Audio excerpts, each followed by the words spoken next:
basic income support grant. Basic income grant. Direct income support. Basic income grant. Universal social grant. A basic income grant. We will progressively implement a basic income support grant for unemployed people based on the SRD grant. Not only will we make sure that grants are still paid, we will make sure that we make the grants bigger. We're going to make them bigger. EIG, everybody has got an interest in having basic income grant.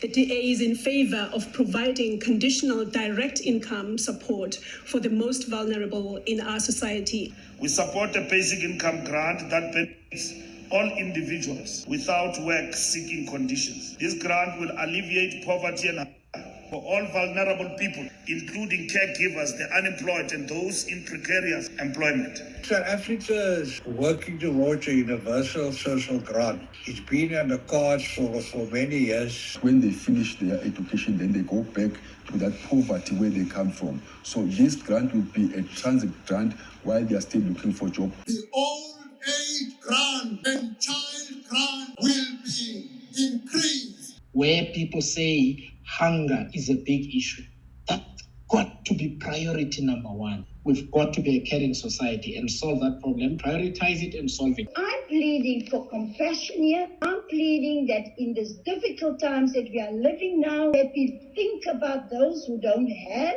and let us as government try and help them through these difficult times by providing a basic income grant. As I have gone around the country, our people have said, President, we are grateful that during COVID, the government introduced the 350. We want you to take it to 750. That is what people want.